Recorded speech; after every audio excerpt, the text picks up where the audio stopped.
kuuweza wakati ujao. Hilo ndilo somo tutakalosafiri nalo kwa wiki nzima. Tutaongozwa na kitabu cha Mwanzo sura ya 41. Kuanzia aya ya kwanza mpaka ile aya ya 36.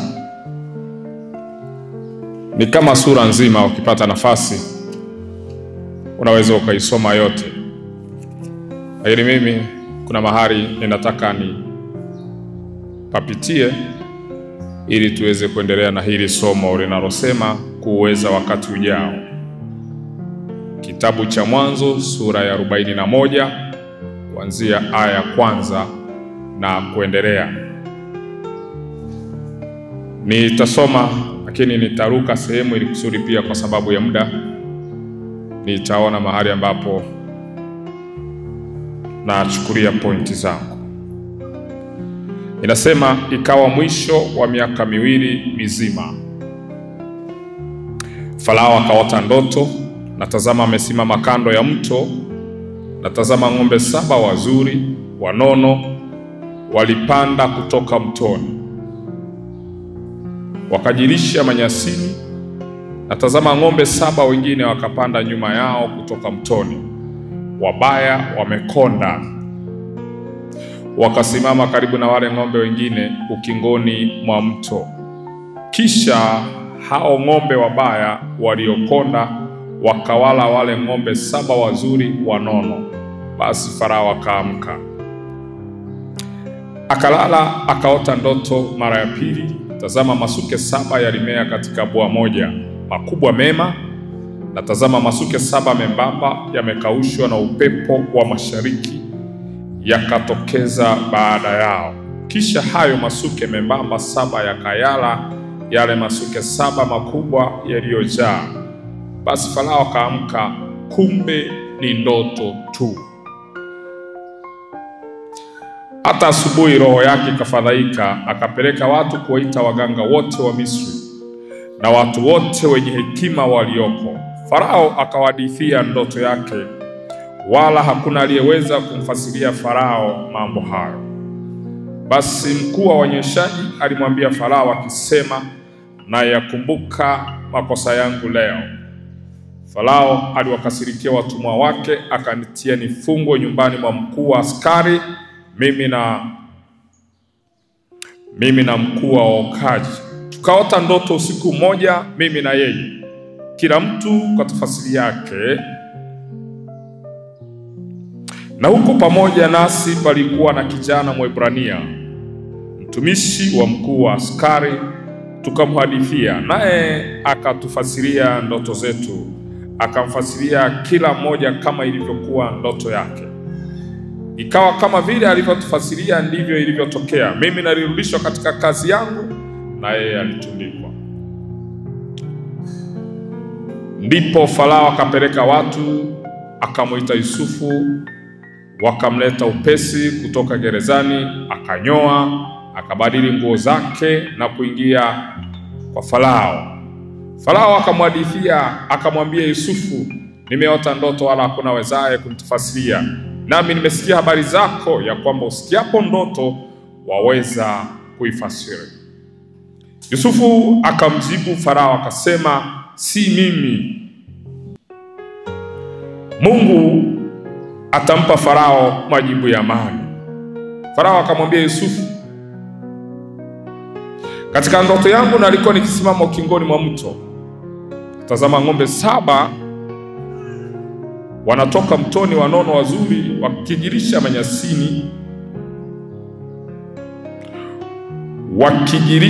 manyasini. Kisha tazama ng'ombe 7 wengine wakapanda baada yao, dhaifu, wabaya sana, wamekonda katika nchi yote ya Misri. Sijaona kama hao kwa udhaifu. Na hao ng'ombe waliokonda wabaya wakawala wale ng'ombe 7 wa kwanza, wale wanono. Na walipokwisha kuwala, haitambulikani ya kwamba wamewala, bali wakaonekana wabaya kama kwanza. Basi nikaamka, kisha nikaona katika ndoto yangu, na tazama masuke 7 yanatokea katika bua moja, mema yamejaa. Na tazama, masuke 7 membamba dhaifu yamekaushwa na upepo wa mashariki yakatokeza baada yao. Na hayo masuke dhaifu yakameza yale masuke 7 mema. Nami nikawaambia hao waganga, wala hakuna aliyeweza kunionyesha maana yake. Yusufu akamwambia Farao, ndoto yako ni moja. Mungu amemwonyesha Farao atakayeyafanya hivi karibuni. Hebu sema atakayeyafanya. Atakayeyafanya hivi karibuni. Wale ng'ombe 7 wembamba ni miaka 7. Wale ng'ombe 7 wema ni miaka 7. Na yale masuke mema ni miaka 7. Ndoto ni moja. Na wale ng'ombe 7 dhaifu wabaya waliopanda baada yao ni miaka 7. Na yale masuke 7 matupu yaliyokaushwa na upepo wa mashariki yatakuwa miaka 7 ya njaa. Ndivyo nilivyomwambia Farao, ya kwamba Mungu amemwonyesha Farao atakayefanya hivi karibuni. Tazama, miaka 7 ya shibe inakuja katika nchi yote ya Misri. Kisha kutakuja miaka 7 ya njaa baada yake. Na shibe ile yote itasauliwa katika nchi ya Misri. Na njaa itaiharibu nchi. Wala shibe haitajulikana katika nchi kwa sababu ya njaa inayokuja baadaye, maana itakuwa nzito sana. Na ndoto ya Farao kwa vile ilivyokuja mara 2 ni kwa sababu neno hilo Mungu amelithibitisha, na Mungu atalitimiza upesi. Basi Farao na ajitafutie mtu wa akili na hekima, amweke juu ya nchi ya Misri. Farao na afanye hivi tena, akaweke wasimamizi juu ya nchi, na kutoa sehemu ya 5 katika nchi ya Misri katika miaka hii 7 ya kushiba, na wakusanye chakula chote cha miaka hii miema ijayo, wakaweke akiba ya nafaka mkononi mwa Farao, wakakilinde kuwa chakula katika miji, na hicho chakula kitakuwa akiba ya nchi kwa ajili ya miaka hiyo 7 ya njaa itakayokuwa katika nchi ya Misri, nchi isiharibike kwa njaa. Tumsifu Yesu Kristo. Ni simulizi ndefu kidogo, lakini yenye funzo ndani yake.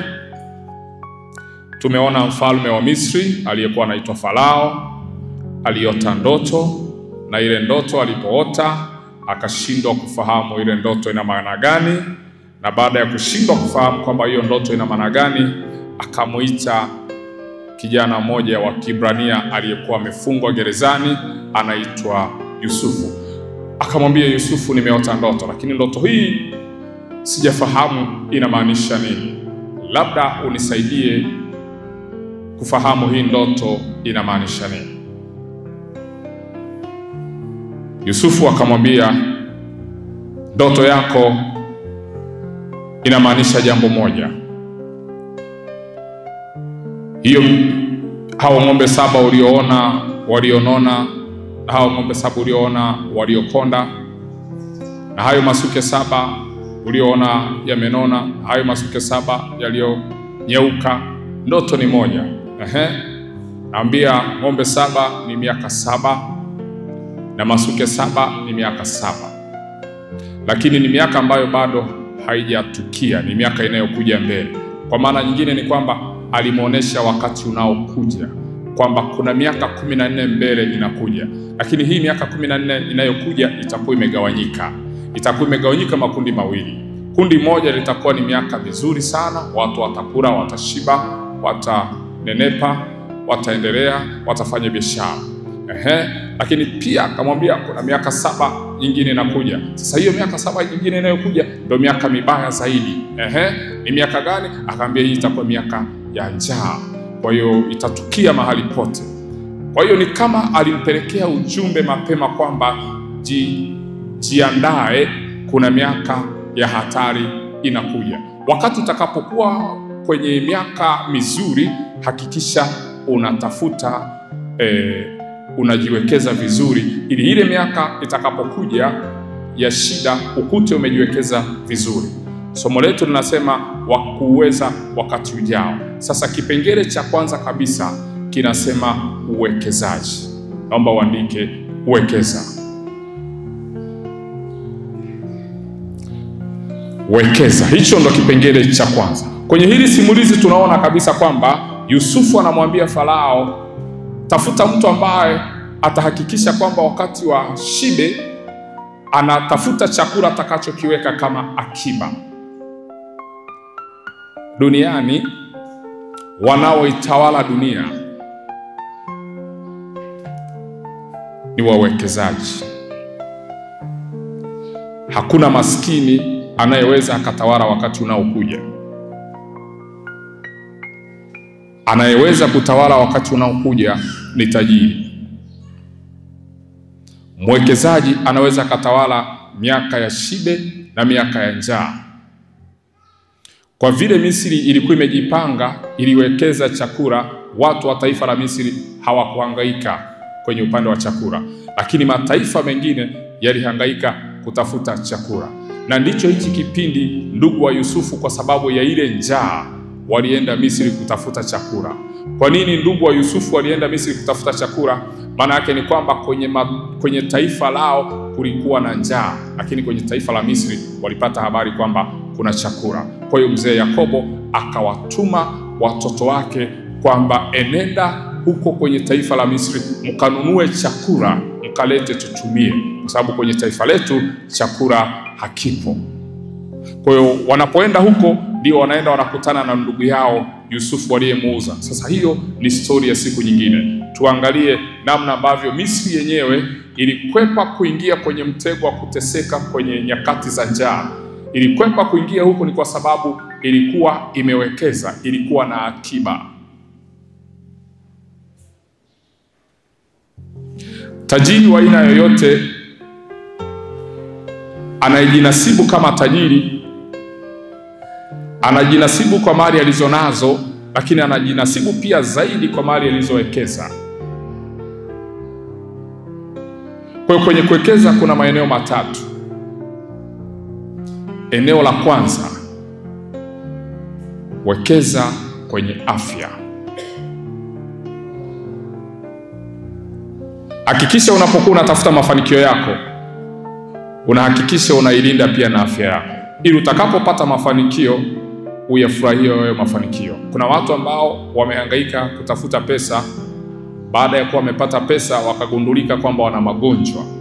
Sasa wanaanza kushirikiana na zile pesa walizokuwa wanazitafuta kulinda afya zao.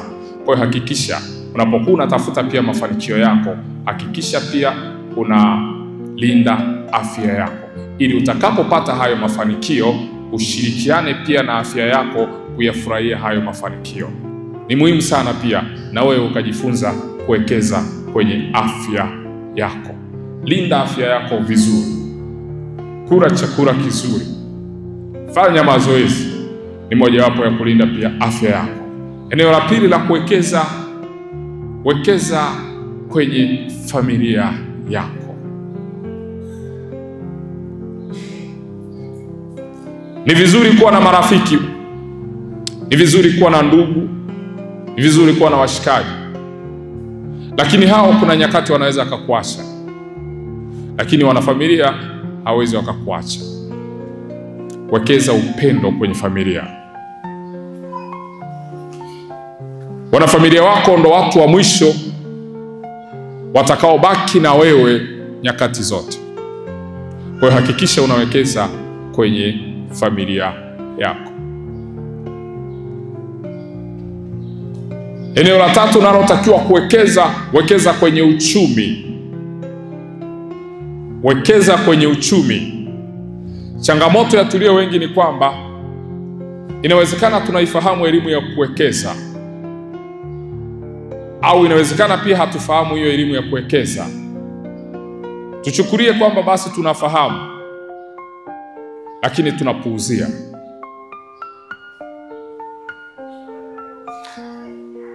Usipokuwa mwekezaji leo,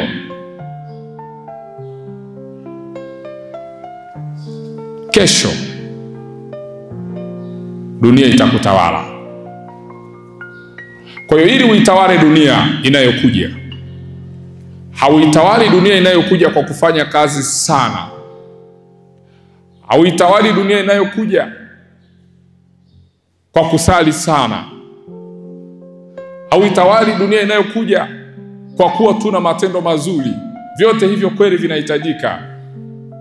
Lakini ili dunia inayokuja uitawale vizuri, lazima uwekeze kwenye eneo la kifedha, eneo la kiuchumi. Dunia ya leo haimsikilizi maskini. Na hata dunia iliyopita, na hata dunia tunayoenda, maskini hasikilizwi. Na niwaambie tu kuwa maskini sio ishara ya kuwa mtakatifu. Na kuwa tajiri sio ishara ya kuwa mdhambi. Nakubali kwamba kuna matajiri ambao kweli sio watakatifu. Lakini nakubali pia kwamba kuna matajiri ambao ni watakatifu. Nakubali kwamba kuna maskini ambao sio watakatifu. Lakini nakubali kwamba pia kuna maskini ambao ni watakatifu. Lakini kipi bora, uwe maskini na usiwe mtakatifu?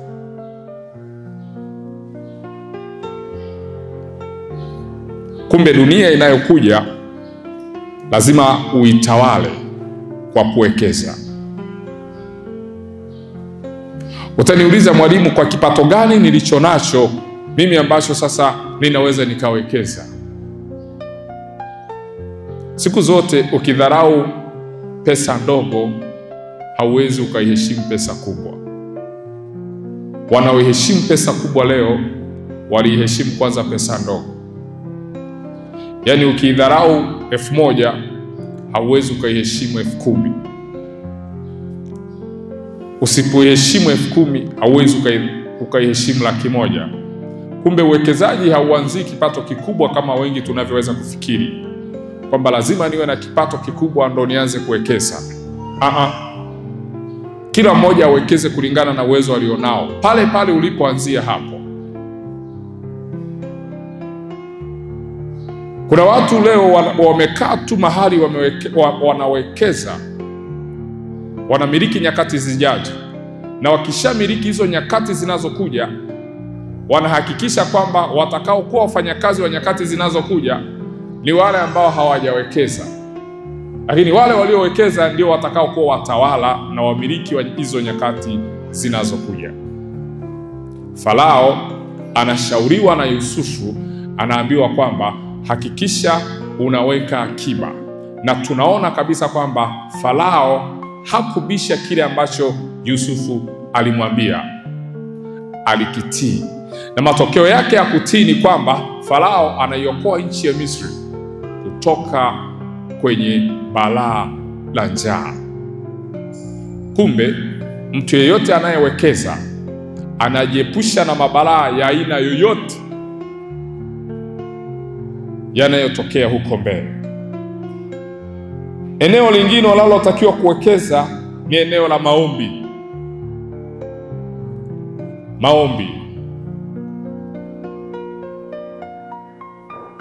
Maombi siku zote ni akiba. Kama hauwezi kumiliki wakati unaokuja kwa kuwekeza, basi umiliki wakati unaokuja kwa maombi. Unaweza kukuta haujaumiliki wakati unaokuja kimaombi, haujaumiliki kiuwekezaji, haujaumiliki kiupendo, haujaumiliki kiafya. Tafasiri yake ni kwamba lazima utakuwa mtumwa kwa nyakati zinazokuja. Maombi yako ya leo hata yasipokujibu pengine kwenye nyakati unazopitia kwa wakati huu, yatakujibu wakati ambao haukutegemea kwamba unaweza ukavuka. Kumbe maombi ni akiba. Unapoambiwa kwamba omba bila kukoma, maana yake ni kwamba omba mpaka vitu vitokee. Hata visipotokea kwa ule wakati ambao unaohitaji, vitatokea kwenye ule wakati ambao unajikuta hauna matumaini tena. Umewahi kukutana na mtu anakwambia, nimepita kwenye changamoto ambayo hata sijui hii changamoto nimevukaje?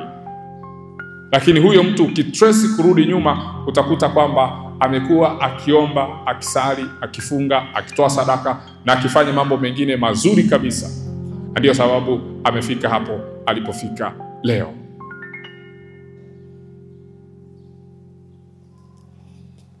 Nilikutana na mama mmoja miezi miwili iliyopita.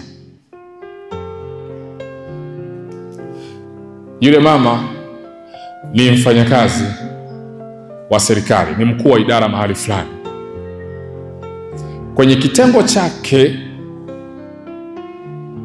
kulikuwa na pesa inataka kupita, lakini ile pesa ili toke lazima ya saini. Wapigaji wakawa wameangalia, wakawa wanamshawishi, wanamwambia tunaomba hii pesa isifike sehemu husika. Ile mama ni watu wale wanaosali sana. Basi baada ya kuona kwamba yule mama amegoma kabisa kupitisha kile kiasi cha pesa ambacho wapigaji wanataka kipite, wapigaji wakamtengenezea mazingira. Mazingira ya kwanza waliomtengenezea ni kuhakikisha yule mama anatoka kwenye ile nafasi yake. Hilo wakafanya, ikashindikana. Mazingira ya pili, mazingira ya kifo. Lakini wakasema huyu tunamuuaje? Lazima tumuue kisanii sana, kisayansi sana, ili kusudi asitokee mtu akujua aina ya kifo alichokufa. Kifo gani? Siku hizi hizi AC tunazoweka majumbani au kwenye gari na kwenye maofisi. Kuna AC zingine ambazo unaweza ukaweka ndani yake sumu. Kwa ukishavuta tu ile hewa yake, baada ya muda unapata kansa ya muda mfupi sana. Alafu ile kansa inasambaa mwili mzima. Mmewahi kukutana na mtu anaenda hospitalini anaambiwa kwamba kansa yako imefika stage ya mwisho na hakuwahi kuonesha dalili za aina yoyote, lakini akienda hospitalini anasema ulikuwa wapi? Mbona kansa yako imefika stage ya mwisho kabisa? Na hukuwahi kuona dalili kabisa. Kwa siku hizi pia kuna hizo mbinu. Sasa Mungu alivyo mwema, waliyekuwa wanajadiliana naye kufanya hilo jambo, dhamiri ikamuingia, dhamiri ya hofu ikamuingia. Lakini hakuambia wenzake kwamba dhamiri yangu imeniingia. Wakafanya kile walichokifanya. Ile isi kweli kaenda ikawekwa, ikabadilishwa. Baada ya hapo imebaki tu yule mama akiingia tu mule ofisini, akikaa nusu saa akiwa anavuta ile isi mule ofisini, itakuwa imesambaa mwili mzima. Huyu mwingine akaona ngoja tu nikamwambie huyu mama, mama, kuna 1, 2, 3. Kwa nafasi ulionayo naomba tu uamuru hiyo isi yako ibadilishwe. Akamwambia, akamuuliza kwa nini? Sema nimekuja kwako tu kama malaika kukuambia kuna 1, kuna 2, kuna 3. Ambia sawa. Asante kwa kunipa ujumbe. Ile mama ndo ikawa pona yake. Ukirudi nyuma, maana yake ni kwamba huyu mama amekuwa ni mtu wa maombi. Maombi yanaweza yakalinda nyakati zako zinazokuja zisiharibike. Mungu anaweza akawa anatuma watu kukupa taarifa juu ya wakati wako unaokuja. Kwa hiyo mama akawa amejinusuru kwa mazingira hayo. akajikuta anaendelea na maisha, amepona kwenye eneo kama hilo. Unapokuwa muombaji, wewe una uhakika kwamba una uwezo wa kutawala nyakati za aina yoyote.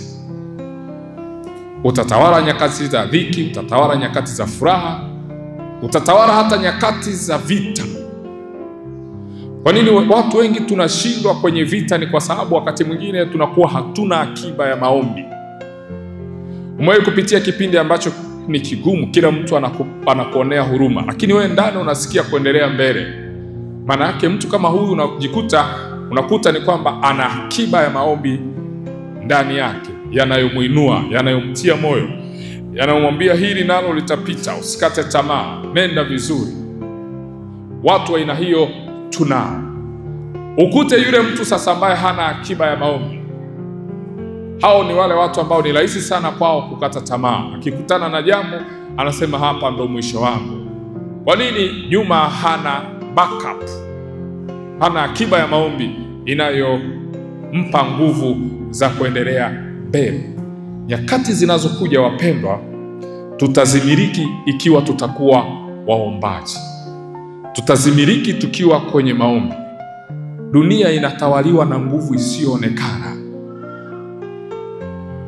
na hii nguvu isiyoonekana hauipati kwa sababu tu umezaliwa nayo. Unaipata kwa kuiomba. Wapo ambao wanatawala nyakati zinazokuja kwa kutumia nguvu za giza, na sisi ambao hatutegemei nguvu za giza lazima tuombe hizi nguvu za kutawala nyakati zijazo kwa kumwomba Mungu. Lakini bila kumwomba Mungu, obvious, wale ambao ni wa upande wa pili watatawala nyakati zinazokuja. Siku moja ilikuwa ni asubuhi, ninasafiri. Kuna mahali nilikuwa naenda. Kuna rafiki yangu wa karibu sana, ni mfanyabiashara wa hizi sheli za mafuta.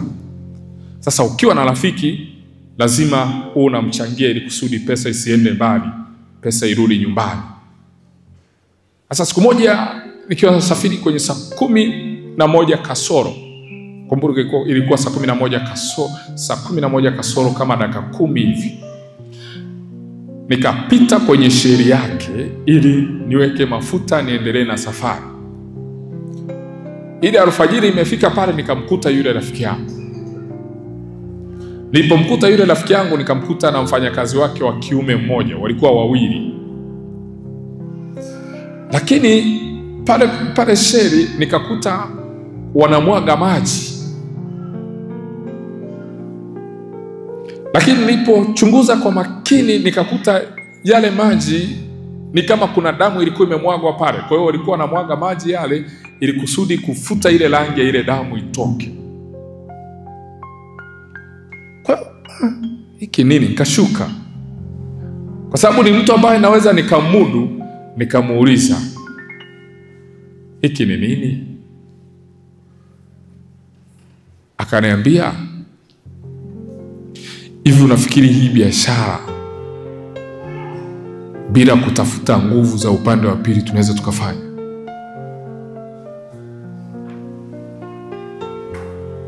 Akaniambia, hivi unafikiri ni rahisi kuweka gari barabarani lina mafuta ya milioni 150 likasafiri kutoka linakosafiri mpaka hapa, linatembea huko njiani, unafikiri ni jambo rahisi? Ananiuliza hivi. Ambia, unafikiri usipotengeneza mazingira hizi gari zangu sisi zitakuwa zinapata ajali kila siku, naingia hasara? Sema okay. Hakunificha, aliniambia ule uhalisia.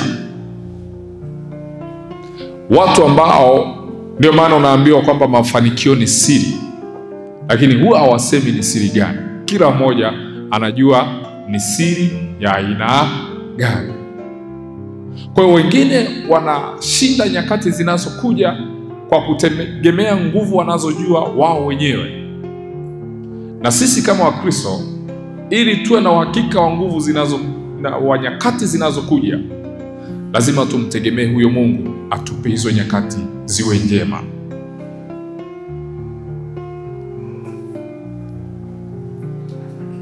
Tupo tu tuna henyi, lakini ukweli ni kwamba nyakati zinazokuja tusipozimiliki kwa maombi hazitakuwa nyakati zetu. Tunaweza tukaziishi ndio, lakini tunaweza tukawa watumwa wa hizo nyakati. Tunaweza tukaziishi ndio, lakini tusifurahie hizo nyakati. Kwa nini? Tunaweza tukawa kama wana wa Israeli walipokuwa Misri. Kwa miaka 400 wana wa Israeli walikuwa wanafanya kazi, lakini hawakuruhusiwa kumiliki chochote.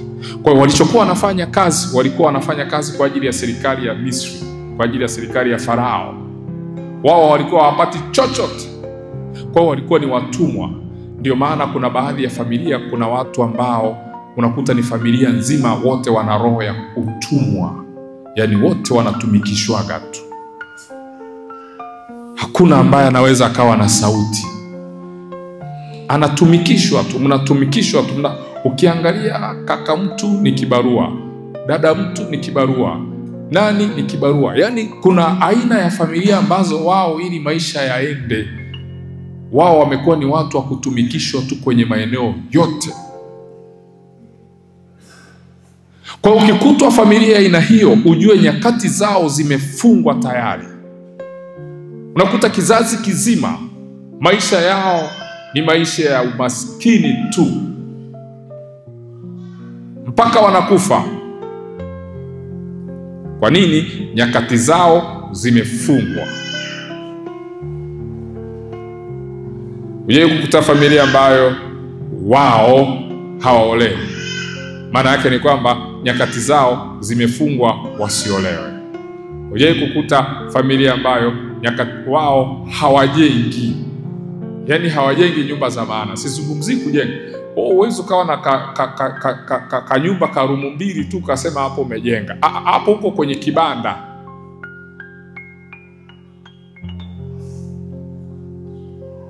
Wapo ambao wamejenga. Hapo umejikinga tu jua au baridi. Kwa unakuta sisimu hiyo wako hivyo. Unaweza kukuta familia ambayo wote mko mjini lakini wote mmepanga. Nyakati zinatawaliwa, na bahati mbaya shetani ametawala nyakati za maisha ya watu wengi sana. Kiuchumi, kielimu, kimaono, kimaamuzi. Tuko kwenye hizo nyakati.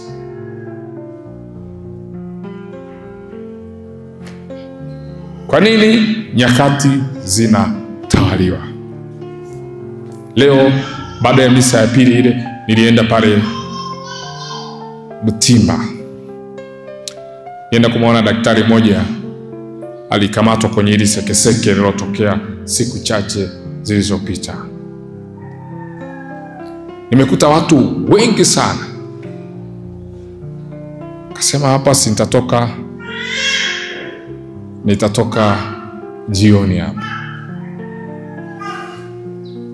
Nikakuta pale, kumbe ukifika pale wanakukagua kwanza. Ukifika pale wanachukua na simu, wanakwambia upiti na simu kwenda huko. Nikasema haya, mbona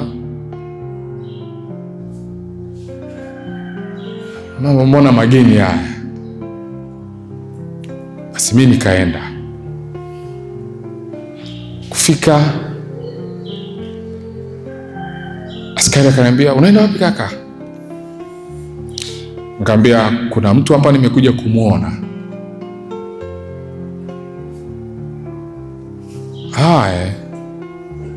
Watu wako foleni wanaenda kuripoti wapi, wanaenda na nili hivyo.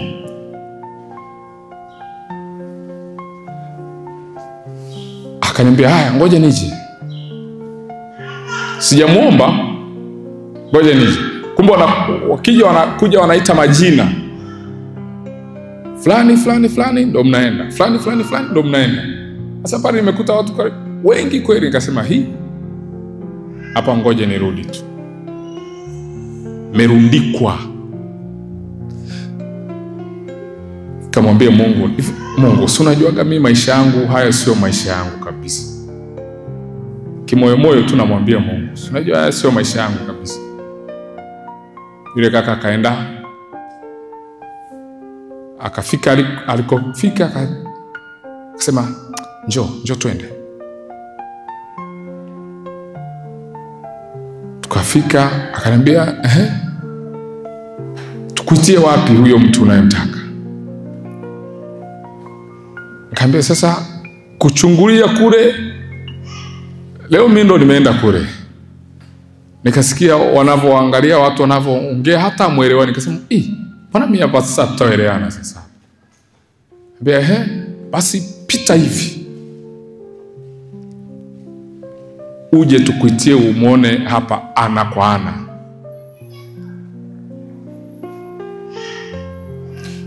Kwa hiyo akamuita, nikaenda nikamwona ana kwa ana, tukasalimiana, nikapiga naye story, baadaye nikaondoka. Kuna mazingira ukiwa Mungu atakutofautisha. Sifu Yesu Kristo. Ukimpenda Mungu, Mungu atakutofautisha kwenye nyakati na mazingira ya aina yoyote. Ukimpenda Mungu na ukao na uhakika wa kutawala nyakati zinazokuja, maana yake utatawala watu, utatawala mamlaka, utatawala mazingira, utatawala kila mahali.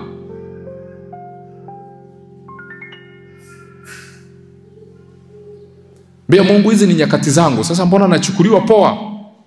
Na simu ninayo muda huo mfukoni, na wala hata sikusachiwa wala cha nini, lakini huko wamepakiwa kama maroli, paki. Ukiwa na uhakika wa nyakati zinazokuja, ukizitawala kwa maombi, utatawala na watu wanaoishi kwenye hizo nyakati.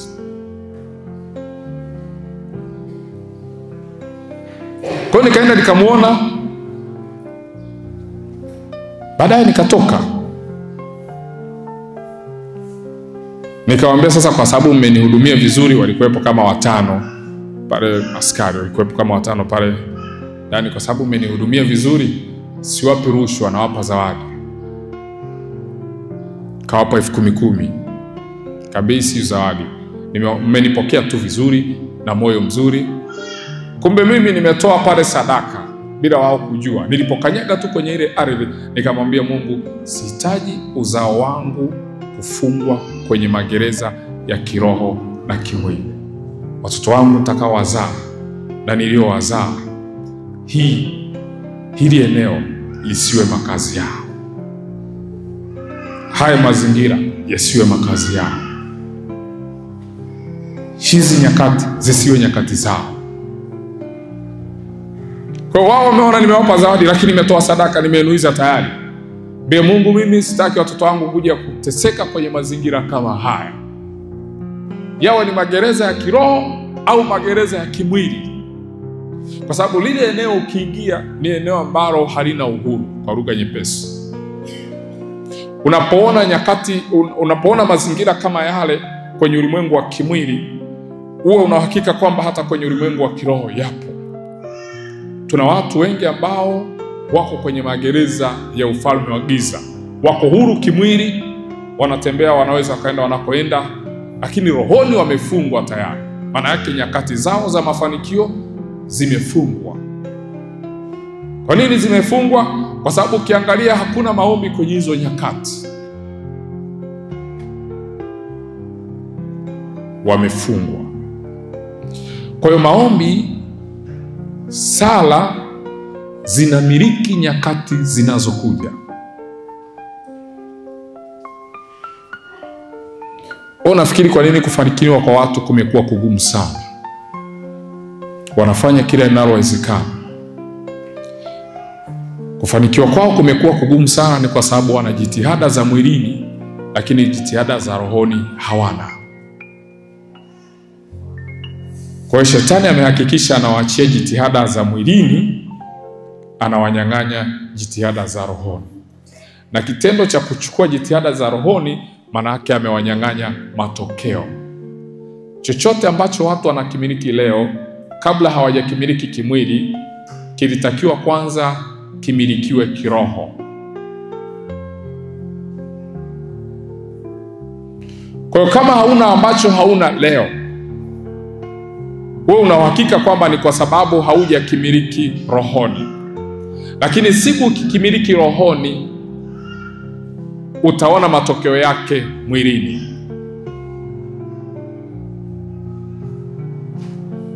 Ukiwa unatafuta jambo lako litokee mwilini, kabla ya kuanza kutaka litokee mwilini, lipushi kwanza rohoni. Litoe kwanza kule lilikojificha ili lionekane kwenye uhalisia wa kawaida. Lisipoonekana kwenye uhalisia wa kawaida, manake ni kwamba rohoni bado halijaonekana. Na nini kinachoweza kufanya hivyo? Ni maombi peke yake, yanayoweza kutoa vitu rohoni, yanayoweza kutoa vitu mahala ambapo vilikuwa havifikiki vikafikika, yanayoweza kutoa vitu mahala ambapo vilikuwa havionekani vikaonekana, yanayoweza kuweka vitu ambavyo vilikuwa gizani vikawa kwenye nuru.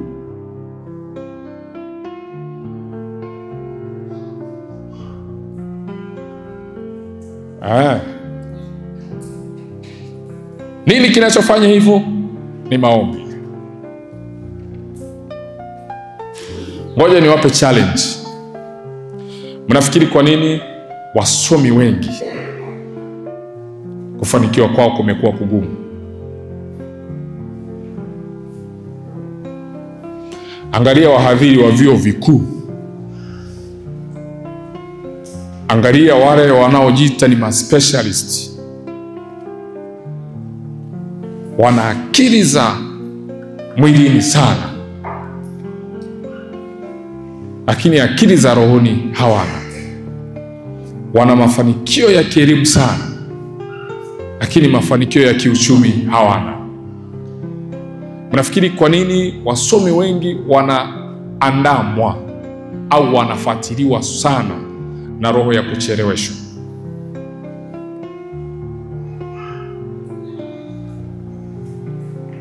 Kwa sababu kweli maarifa mengine ya kielimu anayo. Mtu mmoja alinisaidia sana, profesa wangu mmoja alinisaidia sana. Akaniambia, mwanangu, hakikisha unakusanya maarifa ya mwilini haya ambayo unayasoma hapa. Alafu ukishayapata haya, kazi yako ibaki moja. Nenda utafute pia maarifa ya rohoni. Na hakikisha unaishi ukiwa na maarifa ya rohoni na maarifa ya mwilini. Ukifanikiwa hivyo, hii dunia itakuwa nyepesi sana kwako. Yule alinizibua masikio. Ambia, elimu ya duniani uwe nayo, vitu vizuri sana, lakini hakikisha elimu ya rohoni pia iwe ndani yako kwa wingi. Asema utatawala dunia kwa wepesi sana. Mimi zamani nilikuwa najua kumuona mkuu wa mkoa ni ngumu sana. Nilikuwa najua kumuona hata waziri ni vigumu sana. Yaani ndo akili niliyokuwa nayo. Kwa hiyo nilikuwa naona kabisa kwamba hawa watu hawafikiki kirahisi, kwamba hata ukipiga simu hawapokei wala hawawezi wakakupigia simu. Nilipoingia tu kwenye mfumo wa kufanya biashara, kumbe ni mtu unaweza ukaamka asubuhi ukampigia simu,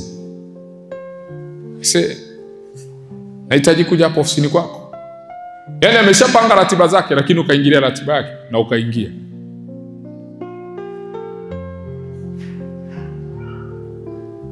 Nenda sasa, hauna kitu.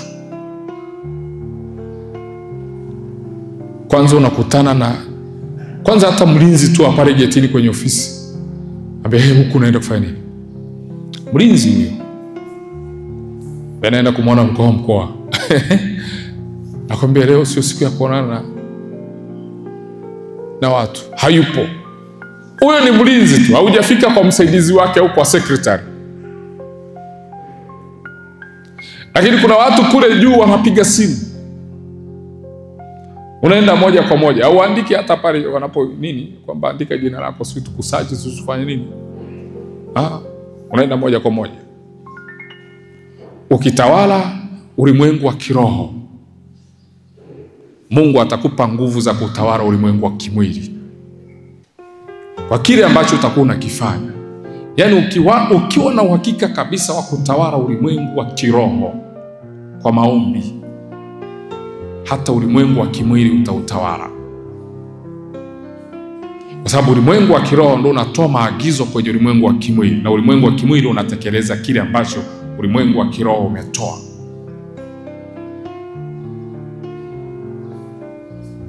Iko namna hiyo. Na maombi yanaweza yakakupeleka mahala ambapo hata wewe hukutarajia. Kwa nini? Ndani yake kuna nguvu, kuna utisho, kuna neema ya Mungu.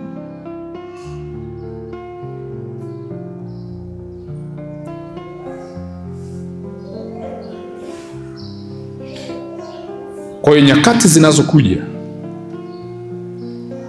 wafanye biashara, wafanya kazi, vijana, ili uwe mtawala kwenye nyakati zinazokuja, lazima kwanza ujiwekeze kwenye maombi. Na ndio maana mimi silaha yangu kubwa ambayo huwa najivunia kila siku ni maombi.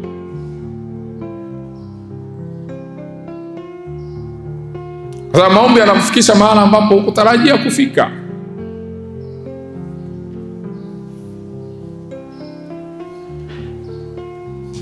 Wengi tunafikiri kwamba maombi ni kwa watu wenye shida. Wengi tunafikiri kwamba maombi ni kwa watu wenye kesi mahakamani. Wengi tunafikiri kwamba maombi ni kwa ajili ya maskini. Tukijikuta tunafikiri kwa namna hiyo, tutajikuta tunakosa mengi yaliyo mazuri. Nikwambie, tunapokuwa kwenye nyakati nzuri za kimaisha, sali sana, ili kusudi nyakati mbaya zitakapokuja zikukute una akiba ya kutosha ya maombi.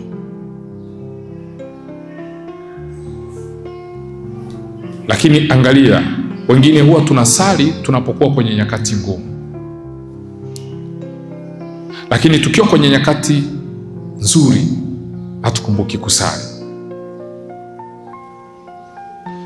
Mwisho wa siku ni kwamba uvamizi au mashambulizi yanapokuja, yanakuta ndani ya roho zetu, ndani ya akiba zetu za maombi hatuna akiba ya kutosha. Benki ukienda wanakukopesha pesa si kwa sababu na vigezo vyote. Benki ukienda wanakukopesha pesa wakiangalia kwanza mzunguko wako. Kuna benki zingine hata kama una biashara, hata kama una hati ya nyumba au jengo na nini, ukienda kuomba mkopo hawakupi hapo hapo. Wanakwambia fungua kwanza akaunti, tuangalie mzunguko wako kwa muda wa miezi 6. Na kama hiyo haitoshi, ukiona wamekuheshimu sana, wanaweza akakwambia basi nenda utuletee rekodi yako ya benki unayoitumia ili tuangalie mzunguko. Kwa hiyo shetani akiingia kwenye ulimwengu wa kiroho akaangalia mzunguko wako wa maombi ni wa kusuasua, anakutandika hapo hapo. Lakini akiingia akakuta mzunguko wako wa maombi muda wote uko online kwenye maombi, ni ngumu na ni vigumu kukutawala. Msifu Yesu Kristo. Tumsifu Yesu Kristo.